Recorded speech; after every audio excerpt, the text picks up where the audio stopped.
selamat datang di Yarin Channel. Kenalin gue Cila dan hari ini partner gue adalah gue Dimas. Kita hari ini akan membahas film yang keren banget. Jujur ini keren banget. Film yang plot twistnya itu keren abis ya.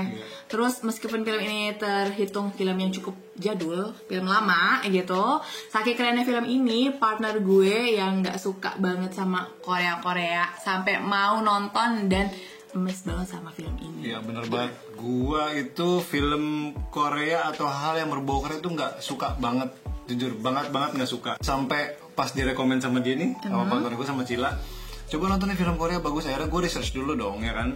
Research dulu nih filmnya apa sih? Oke, dia menang banyak awards di APFF, terus kemudian ada di tahun 2004-2006. Oke, gue coba nonton dan itu asli keren banget. Film ini film yang tadi sudah disebutin ya, film yang cukup jadul, rilis tahun 2003, tapi kemarin tuh sempat di-remastered lagi di 2021. Kemarin sempat ditayangkan di CGV Blitz itu dalam rangka Korean Film Festival. Dan sekarang udah bisa ditonton di Klik Film. Film ini berjudul Old Boy, rilisnya itu tahun 2003 dan disutradarai oleh Park Chan-wook ya. Dan dibintangi peran utamanya, tokoh utamanya siapa namanya? Ya, tokoh utamanya tuh keren banget, namanya Choi Min-sik.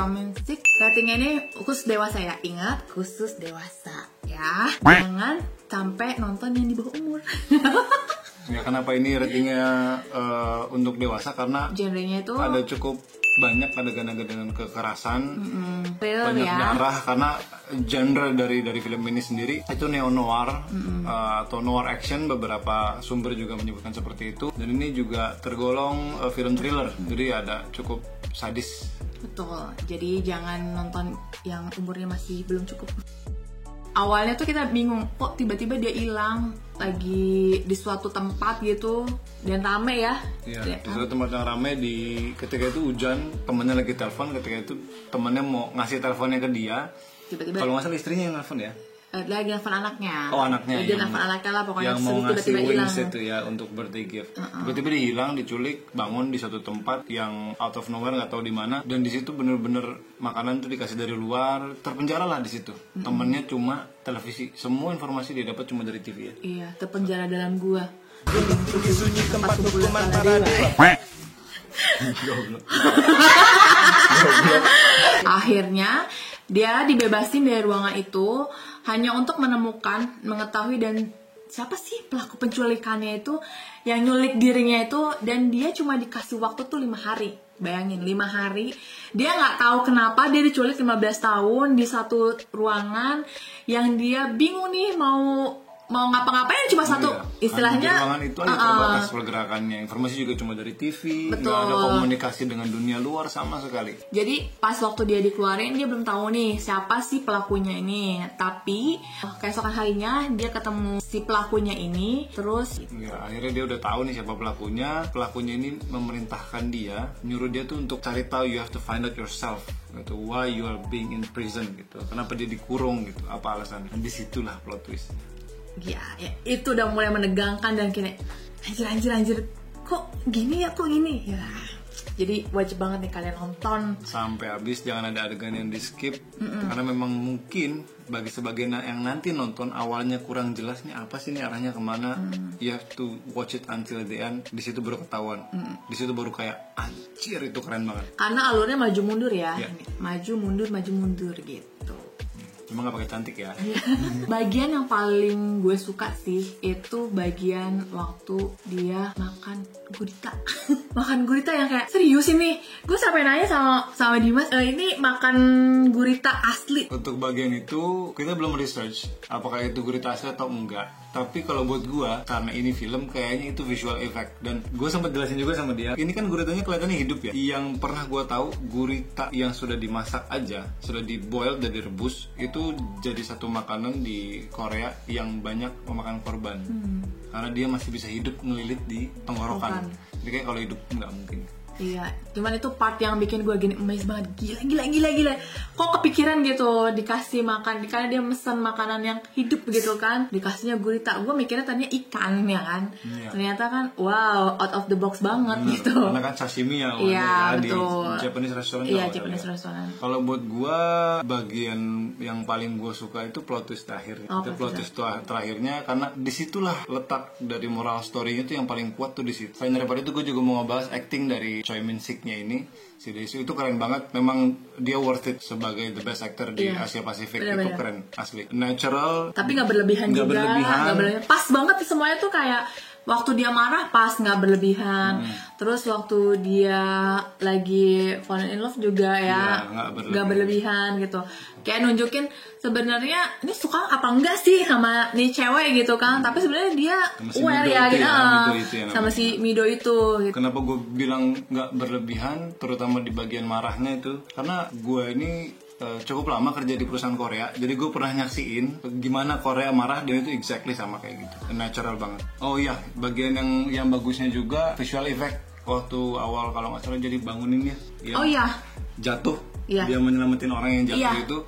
itu untuk film tahun 2003 dan film Asia Timur ya, film Asia lah ya. Itu sudah cukup bagus menurut gua, udah cukup bagus. Asia Timur di tahun-tahun itu kan, apalagi Korea kan belum naik ya, Betul. belum up. Pada saat itu perfilman masih didominasi barat banget, kayak Matrix Reloaded, Betul. Too Fast to Furious, kemudian apalagi Bad Boys. Tapi dia bisa banyak awards. Terus gue lihat juga di visual effect bagian yang itu cukup bagus sih, nggak sampah-sampah banget. Iya benar. Jadi kelihatan kayak beneran ya, kayak beneran gitu. Kayak real asli. Kayak real asli. Sama ini sih kalau gue mikirnya yang waktu ada semut lagi keluar di dalam dari kulit itu. Dari kulit. Terus gue mikirnya tadinya, wah gila semut sebanyak itu serem banget, karena waktu itu dia lagi disuntikin apalah gitu ya semacam. Iya, Dan gue mikirnya itu yang disuntikin ada gula sama biang semut, terus tiba-tiba keluar si semut-semutnya itu, terus dia mati, terus tiba-tiba ada lagi dia. Kan gue membingungkan nih orang hidup apa mati ya. Visual effect di bagian itu juga bagus. Ternyata itu tuh cuma imajinasi dia doang, halu-halu babunya dia gitu kan. Benar. Dan untuk visual effect tadi sama overall filmnya nggak heran juga editingnya bagus. Iya. Karena ternyata editingnya ini itu menang awards juga di Italian Online Movie Awards tahun 2006. Wow, iya Makanya benar-benar. no wonder itu visual effect editingnya itu smooth. Iya, buat tahun segitu tuh keren banget untuk Korea. Jangan bandingin sekarang ya. Kalau sekarang karena mereka udah banyak belajar ya, dan udah ratingnya tuh apalagi drakor kan banyak banget gitu Iya, ya. dan part bagusnya juga yang bisa gue ambil, kenapa perfilman Korea pada akhirnya bisa mendominasi sekarang. Dari 2003 itu udah kelihatan tes kameranya dia itu universal, nggak segmented kayak Jepang. Iya. Jepang itu kan cenderung kayak close shot gitu ya, kayak bisa lihat kayak tokusatsu lah, Kamen Rider itu kan shot-shotnya kan terlalu narrow gitu ya. Kalau ini memang hampir mirip dengan Hollywood, makanya dia bisa diterima di seluruh dunia. Dari segala sudut pandang gitu. Menurut gue nih bagian yang gue nggak suka, dan menurut gue kayak kok nggak masuk akal ya, bagian yang waktu didorong dia lagi berantem gitu tuh sama si penjahatnya, yang kayak kok bisa lo dikeroyokin banyak orang terus penjahatnya kalah gitu sama dia. Dan waktu itu kan dia juga ditusuk tuh, sempat ditusuk, terus kok nggak berdarah sih, terus nggak kesakitan, kayak masih wah ribet ngonjokin si ininya.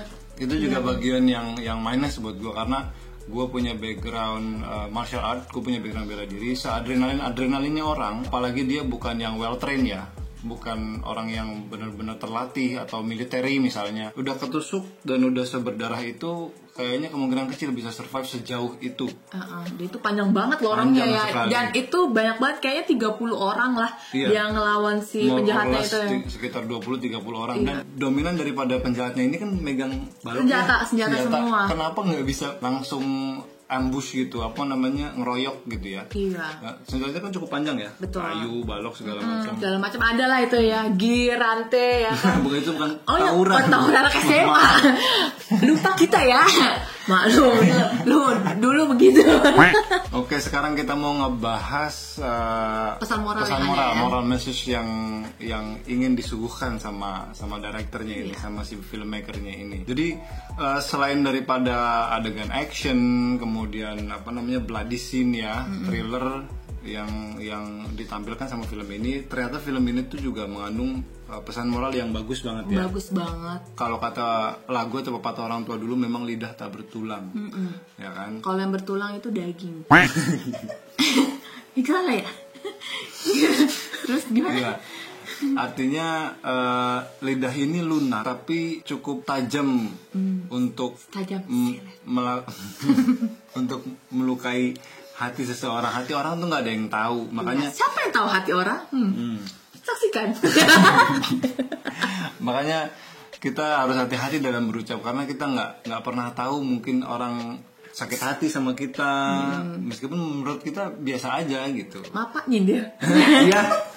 iya banget ya, gitu. Ya sih, kalau buat gue sendiri, buat pribadi gue sendiri juga, karena lidah gue gak bertulang banget ya kan, bahwa kalau misalnya kita bercerita sama orang pun itu dilihat, even itu teman lo sendiri yang paling dekat, kita nggak tahu ya menjaga kerahasiaannya tuh seperti apa gitu kan. Gara-gara lo bercerita, ya itu kayak apa ya, ceritanya juga cuma gibah-gibah doang, bukan yang kayak serius banget. Dan itu pun juga dia masih bener gak sih itu orang itu gitu kan, belum tahu gitu yang dia lihat itu siapa gitu kan. Terus akhirnya malah temennya sendiri yang membocorkan ke orang-orang yang lain, bukan si pelaku utamanya ini yang ngelihat, padahal dia ngeliat langsung gitu kan. Kita harus cross check kebenaran dari apa yang kita lihat, bener nggak ini samar-samar atau enggak. Kita dengar berita sesuatu, kita mau nyampein lagi ke orang lain, kita harus ngecek apakah berita ini valid atau enggak, karena itu punya pertanggungjawabannya juga. Nah, gitu, itu terhadap informasi. Kalau sekarang mungkin kayak berita-berita hoax ya. Iya, gitu. Orang gampang banget terimanya, oh si A, B, C gitu kan, padahal dan suka ditambah-tambahin gitu. Akhirnya orang yang dibicarakannya sendiri kena psikisnya gitu kan, perkara cuma lidah doang loh, lidah yang tak bertulang ini gitu kan. Cuma karena omongan. Dan kalau yang gue tangkap juga pesan moral dari film ini tuh, ada satu atau beberapa hal yang memang harus kita keep. Nggak semua hal perlu diomongin, even itu kebenaran gitu. Meskipun itu tuh bener, bukan suatu hal yang mengada-ngada, lo bener-bener Melihat lihat langsung, sendiri gitu. Tapi nggak semuanya perlu diomongin. Iya. Nggak semua kejujuran itu perlu diomongin, karena nggak semua orang bisa menelan pahitnya kejujuran. Nilai sendiri buat gue sih, gue 8,5. Kalau buat Cila 8,5. Kalau buat gua overall semuanya ya, dari story, kemudian actingnya, properti dan lain-lain. Buat gue yang nggak suka film Korea itu 9. Jadi kalian yang penasaran banget pengen nonton film Old Boys ini, cobain kalian nonton film ini dan lo akan membagongkan banget ngeliat plot twistnya abis nih film. Ya, dan gue juga yakin setelah kalian nonton video kita ini pasti penasaran. Karena ya itu, gue sendiri pun nggak suka sama yang berbau Korea apapun, even itu film actionnya I don't care. Ada martial artnya, gue suka banget film action, terutama yang fighting. Tapi yang berbau Korea no thank you. Tapi ini asli keren banget. Oke, oh iya, dan untuk kalian yang sudah nonton, nanti gimana tanggapannya bisa komen di bawah. Oke, sampai jumpa di next video Yarin channel selanjutnya. Jangan lupa share, komen, like, dan subscribe ya video ini biar kita terus dapat cuan dan kita terus berkarya ya. Sampai jumpa di Yarin channel selanjutnya. Dadah!